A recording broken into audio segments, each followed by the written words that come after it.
我的妈呀，这么好玩的书本，你有见过吗？里面有很多好看的美女，可以使用贴纸和画笔给她们打扮一下，让她们变得更漂亮。哇，还有这么好玩的书啊！可以用贴纸和画笔给上面的人物化妆，我一会儿要试试啊！好的。 3 days later， 来了，给你打开看看啊，里面有一个化妆本，还有一些贴纸。先来看一下这个化妆本，哇，里面好多人物啊！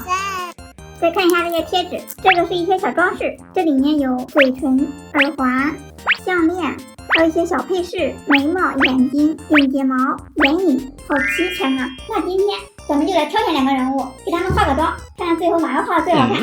那就这个，还有这个，先来给他画，给他挑选一个好看的眼睛，这个吧，贴上。这瞬间看上去有神了耶！再把他的眼睛装扮一下。再来个眼睫毛，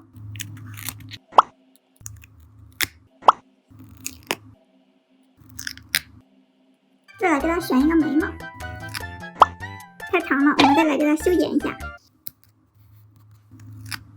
再来选一个嘴唇，它这手上有点单调，给它来个手链。再用画笔给它头发上个色，这个我选的是一个偏灰一点的颜色，这个可以发挥你的想象。你感觉怎么搭配好看就怎么搭配。头发也画好了，再来把衣服填上颜色。衣服的话选了一个紫色的。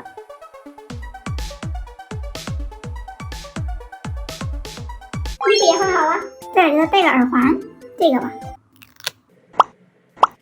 再来给它戴个戒指，再来涂点腮红。香，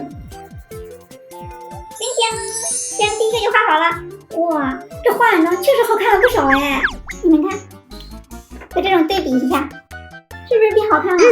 这个看上去就比较淑女，而且很有气质。咱们接着来画下一个，下一个就是这个。来，还是先给它选个眼睛，就用绿色的吧。这水灵灵的大眼睛，好有神呢。我们只需要贴个眼睫毛就可以了。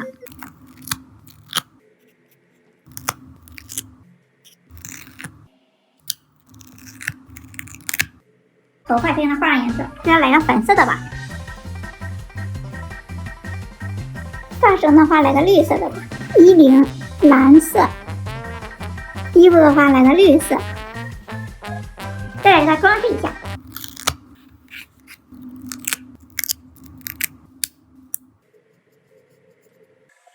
完成，这个化妆的风格就更可爱一些，因为它戴的有2个低马尾，所以我给它搭配的是2个蝴蝶结的耳环，还有一个花朵形状的戒指，看着更有活力一些。把这个和没画的对比一下，这个就看着比较苍白无力，这个就活力满满。把它们2个对比一下，这2个是不同的风格，都挺好看的。我还是比较喜欢这个，大家觉得哪张更好看？